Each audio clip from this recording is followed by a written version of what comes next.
Hello बच्चों, question is match the statement given in column 1 with the oxidation state given in column 2. column 1 में properties given है, column 2 में metal given है. तो हमें यहाँ पे बताना है कि कौन सा किसके साथ मैच करेगा. की concept of this question is properties of d block element. First statement मेरा यहाँ पे गिवन है ए, आपका एलिमेंट विद है हाईएस्ट सेकेंड आयनाइजेशन एंथैल्पी. जो मेरा कॉपर रहता है, इसकी जो फर्स्ट आयनाइजेशन एंथैल्पी जब इलेक्ट्रॉनिक रिमूव हो जाएगा, आयनाइजेशन एंथैल्पी क्या होता है? Energy required to remove an valence electron from an isolated gaseous atom. तो कॉपर से आपका क्या बनेगा? कॉपर प्लस बनेगा. कॉपर प्लस की जो इलेक्ट्रॉनिक वैलेंस कॉन्फ़िगरेशन रहती है वो क्या रहती है? 3d10, जो कि क्या है? फुल्ली फील्ड है. तो फुल्ली फील्ड होने के कारण इसकी जो एक्सचेंज एनर्जी रहती है वो हाई रहती है, और यहाँ से इलेक्ट्रॉन निकालना क्या होता है आपका? डिफ़िकल्ट हो जाता है. तो इसकी जो सेकेंड आयनाइजेशन एंथैल्पी रहेगी, यानी कि यहाँ से एक इलेक्ट्रॉन निकालना फिर दोबारा से, तो उसे क्या बोलते हैं हम? Second ionization enthalpy. एंड ये कॉपर 2 प्लस में हो जाएगा कन्वर्ट. वो क्या होगा? बहुत ज़्यादा डिफिकल्ट होगा, क्योंकि 3d10 इसकी कॉन्फ़िगरेशन आ चुकी है, ये फुल्ली फील्ड हो चुका है. फुल्ली फील्ड से इलेक्ट्रॉन निकालना डिफिकल्ट होता है. तो सेकेंड आयनाइजेशन एंथैल्पी क्या रहेगी? इसके लिए हाई रहेगी. तो ए का क्या हो गया मेरे पास? थर्ड. ए वाले के लिए क्या हो जाएगा? Third option. आपका थर्ड वाला जो कॉलम है वो मैच करेगा. थर्ड वाला जो आपका यहाँ पे मेटल है ये मैच करेगा. बी है मेरे पास element with highest third ionization enthalpy. Third ionization enthalpy अगर हम जिंक की बात करें तो जिंक जो रहेगा Zn प्लस में कन्वर्ट होगा, आपका फर्स्ट आयनाइजेशन एंथैल्पी रहेगी. फिर सेकेंड आयनाइजेशन एंथैल्पी जब ये क्या होगा आपका? Zn2 प्लस में कन्वर्ट होगा. एंड Zn2 प्लस का जो वैलेंस इलेक्ट्रॉनिक कॉन्फ़िगरेशन रहती है वो 3d10 रहती है. और फिर यहाँ से एक इलेक्ट्रॉन और निकालना थर्ड आयनाइजेशन एंथैल्पी क्या होगा? नहीं पॉसिबल हो पाएगा, क्योंकि ये फुल्ली फील्ड है. तो ये क्या होगा? बहुत ज़्यादा डिफिकल्ट हो जाएगा. बिकॉज ऑफ फुल्ली फील्ड आपकी यहाँ पे इलेक्ट्रॉनिक कॉन्फ़िगरेशन आ रही है. Fully filled electronic configuration highly stable रहता है due to high exchange energy के कारण. तो मेरे पास यहाँ पर Zn2 प्लस की जो वैल्यू है वो क्या हो जाएगी? थर्ड आयनाइजेशन एंथैल्पी जो है वो क्या होगी? हाईएस्ट रहेगी. किसके लिए? जिंक के लिए. तो इसका क्या रहेगा मेरे पास? बी वाले का फोर्थ वाला option.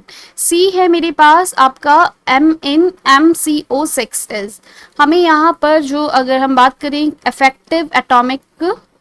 Effective atomic number rule जो रहता है आपका, इफेक्टिव एटॉमिक नंबर अगर हम यहाँ पे कैलकुलेट करेंगे तो मेरे पास जो कंपाउंड जो वैल्यू है वो क्या आती है मेरे पास? एक जो स्टेबल कॉम्प्लेक्स बनता है उसके लिए इफेक्टिव एटॉमिक नंबर जो होता है वो आता है आपका नोबल गैस के, आपका आना चाहिए नियरेस्ट टू नोबल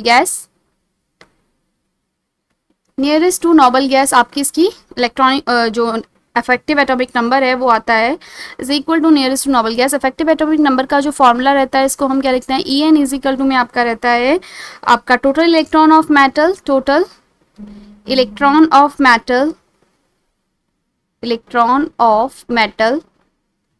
प्लस आपका कोऑर्डिनेशन नंबर. जो भी आपका कोऑर्डिनेशन नंबर रहेगा उसको आप क्या करेंगे? 2 से मल्टीप्लाई करते हैं. तो ये अगर नंबर आपका नियरेस्ट नोबल गैस के इक्वल आता है तो जो कंपाउंड रहता है वो क्या रहता है? स्टेबल रहता है. Coordination number. तो मेरे पास यहाँ पर जो वैल्यू है वो क्या आएगी आपका? निकालेंगे इसको तो क्या दिया हुआ है मेरा? MCO6 दिया हुआ है. तो यहाँ पे मेटल जो है वो मेरे पास मुझे पता नहीं वो क्या रहेगा, तो उसकी वैल्यू हम लिख लेते हैं M. एंड प्लस अगर हम इसका निकालें 2 मल्टीप्लाई बाय 6 आपका कोऑर्डिनेशन नंबर है तो ये आ जाएगा 12.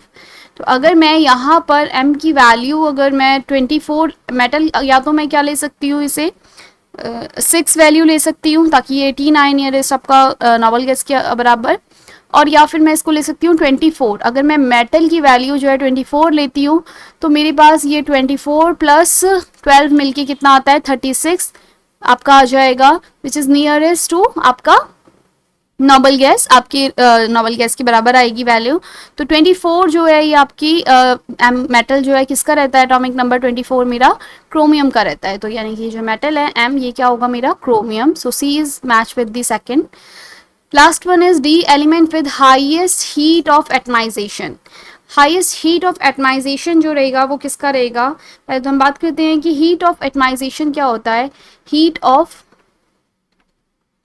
एटमाइजेशन जो रहता है वो आपका रहता है कि आपके पास energy required to break metal lattice into isolated gaseous atom. एक लैटिस में से अगर आप आइसोलेटेड गैस मतलब एक गैशियस एटम को आइसोलेट कर रहे हो तो उसके लिए जो एनर्जी चाहिए वो क्या रहता है, heat of atomization. Energy required to break, energy required to break metal lattice, metal lattice में इसको हम अगर ब्रेक करते हैं उसके आइसोलेटेड गैशियस एटम में, तो जो एनर्जी रिक्वायर रहती है वो क्या रहती है मेरी, heat of atomization. Heat of atomization के लिए जो वैल्यू है वो ज़्यादा रहती है कब, when number of unpaired electron is high, number of unpaired electron, आपका जितना ज़्यादा नंबर ऑफ अनपेयर्ड इलेक्ट्रॉन रहेंगे तो क्या होता है मेरे पास, मेटालिक बॉन्ड स्ट्रेंथ जो है वो आपकी इंक्रीज होती है, तो हीट ऑफ एटमाइजेशन जो रहता है वो हाई रहता है। Number of unpaired electron more and high, आपका अफेक्टिव न्यूक्लियर चार्ज जो है वो क्या होना चाहिए आपका, वो भी हाई होना चाहिए, हाई अफेक्टिव न्यूक्लियर चार्ज। जितना ज़्यादा हाई इफेक्टिव न्यूक्लियर चार्ज रहेगा, जितने ज़्यादा नंबर ऑफ अनपेयर्ड इलेक्ट्रॉन मेरे रहेंगे, उतना ज़्यादा मेरी metallic strength, metallic bond strength जो रहेगी हाई रहेगी, और हीट ऑफ एटमाइजेशन क्या रहेगा, हाई रहेगा। तो यहाँ पे जो क्वेश्चन में मेरे पास निकल है, निकल के पास जो आपके इलेक्ट्रॉन, आपके यहाँ पे निकल जो है मेरे पास, यहाँ निकल के पास जो इलेक्ट्रॉनिक कॉन्फ़िगरेशन रहती है वो क्या रहती है निकल की, 3d8 आपका एंड 4s2।